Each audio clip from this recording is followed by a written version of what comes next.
Hello বন্ধুরা, welcome to my channel স্বাদে আহ্লাদে। আজকে আপনাদের জন্য আরেকটি নতুন রেসিপি নিয়ে চলে এসেছি।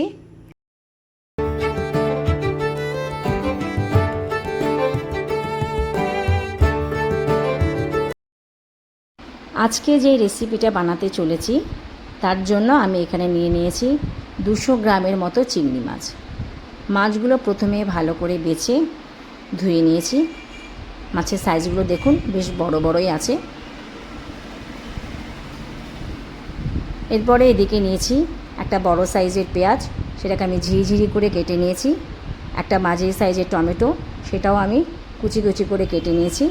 একটা মাঝারি সাইজের আলু, সেটাকে আমি স্কোয়ার আকারে কেটে নিয়েছি। এবার মাছে নুন হলুদ মাখিয়ে নেব। মাছে নুন হলুদ মাখা হয়ে গেছে। এদিকে গ্যাসে কড়াই বসিয়ে দিয়েছি, কড়াইয়ে তেলও দিয়ে দিয়েছি। তেলও মোটামুটি গরম হয়ে গেছে। এবার এতে আলুগুলো দিয়ে দিচ্ছি। আলুগুলো ভালো করে লাল লাল করে ভেজে নেব। আমার ভিডিওগুলো আপনাদের যদি ভালো লেগে থাকে তাহলে লাইক, শেয়ার ও চ্যানেলটিকে সাবস্ক্রাইব করে পাশে থাকবেন। তাতে আমি আরও নতুন নতুন রেসিপি আপনাদের সামনে তুলে ধরার অনুপ্রেরণা পাব। আর আজকে আমি যে রেসিপিটা বানাতে চলেছি তার নাম হচ্ছে চিংড়ি ভুনা। আপনারা চিংড়ি মাছের ঝোল বা সর্ষে চিংড়ি অনেকেই খেয়েছেন, বহুবার খেয়েছেন। এই রেসিপিটা একবার ট্রাই করে দেখবেন, আশা করি আপনাদের সবার খুব ভালো লাগবে।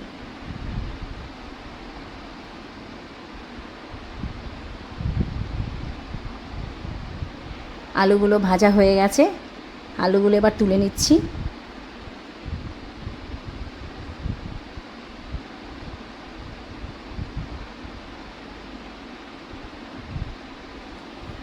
এবার এই আলু ভাজা তেলের মধ্যে মাছগুলো ভেজে নেব। মাছগুলো দিয়ে দিচ্ছি, তবে মাছগুলো কিন্তু খুব বেশি লাল লাল করে একদমই ভাজবো না, কারণ মাছ খুব বেশি লাল লাল করে ভাজলে শক্ত হয়ে যায়।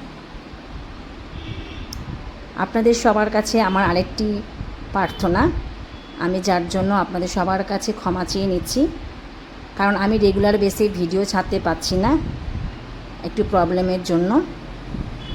তার জন্য আমি খুবই দুঃখিত।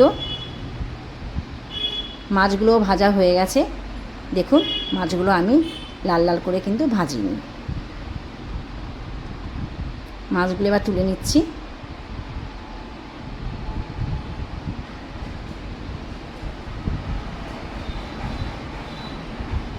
এবার এই মাছ ভাজা তেলের মধ্যে আমি হাফ চামচ ছোটো চামচের কালো জিরে ফোড়ন দিয়ে দিচ্ছি।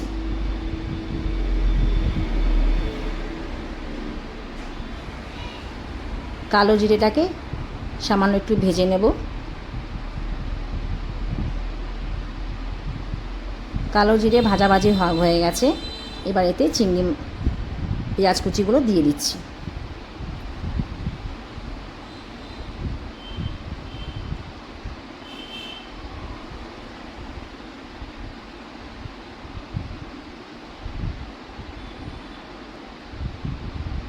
পেঁয়াজগুলো একটু নাড়িয়ে চাড়িয়ে নিচ্ছি।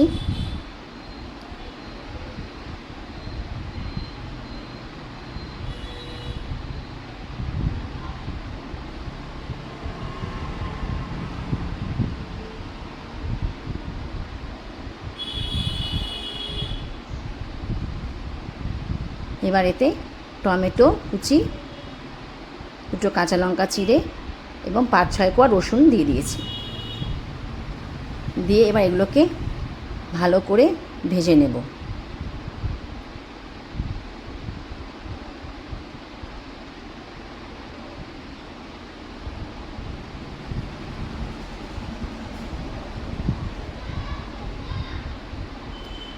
এবার এতে আলু ভাজাগুলো দিয়ে দিচ্ছি, কারণ আমি আলু যেহেতু প্রথমে সেদ্ধ করিনি, সেই কারণে এখন আলুগুলো পেঁয়াজ টমেটোর সাথে দিয়ে দিচ্ছি।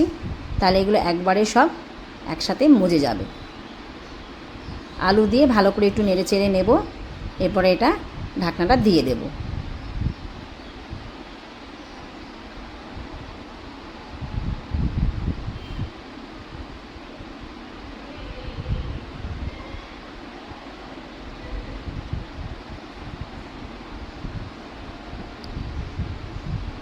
2 থেকে 3 মিনিট পর ঢাকনাটা তুলে নিচ্ছি। দেখুন চেক করে নিলাম, আলুগুলো মোটামুটি সেদ্ধ হয়ে গেছে।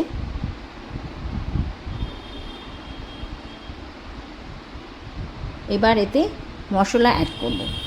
মশলার মধ্যে আমি নিয়েছি 1 চামচ হলুদ গুঁড়ো, 1 চামচ জিরের গুঁড়ো, 1 চামচ লবণ আর হাফ চামচের মতো ধনিয়া গুঁড়ো। এগুলো সব দিয়ে দিচ্ছি। দিয়ে সামান্য একটু নেড়ে চেড়ে এবার এতে একটু জল অ্যাড করে নেব, যাতে মশলাগুলো পোড়া না লেগে যায়।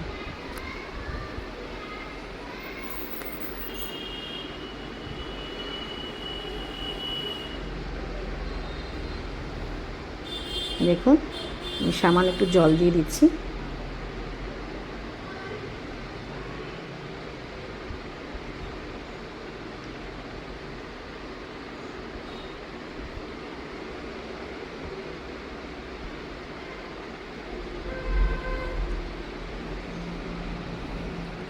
জল দিয়ে সব মশলার সঙ্গে পেঁয়াজ, টমেটো, আলুগুলোকে ভালো করে কষিয়ে নিতে হবে। কষানো হয়ে গেছে। এরপর এতে আমি সামান্য আরেকটু জল অ্যাড করে দিচ্ছি। এবার জলটা ভালোভাবে ফুটে গেলে পরে এর মধ্যে আমি মাছগুলো দিয়ে দেব।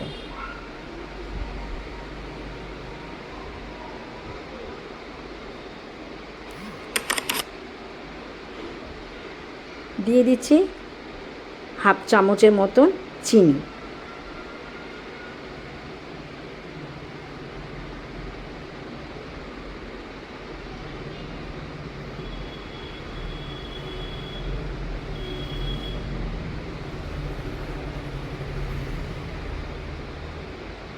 এরপরে মাছগুলো দিয়ে দিচ্ছি।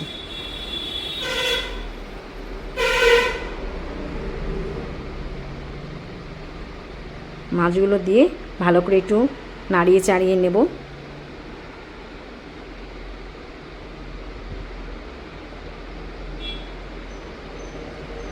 উপর দিয়ে একটু ধনেপাতা কুচি দিয়ে দিচ্ছি।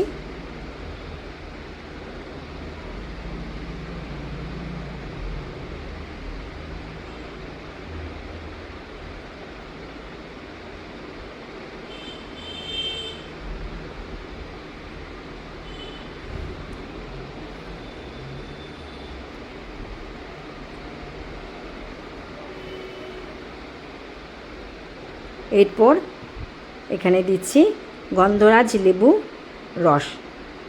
আপনারা এখানে বড় চামচের 1 চামচ রস দেবেন। রেডি চিংড়ি ভোনা। গরম গরম ভাতের সাথে খেতে দারুণ লাগে। আমার ভিডিওটি শেষ পর্যন্ত দেখার জন্য আপনাদের সবাইকে অসংখ্য ধন্যবাদ। দেখা হচ্ছে আবার পরের ভিডিওতে।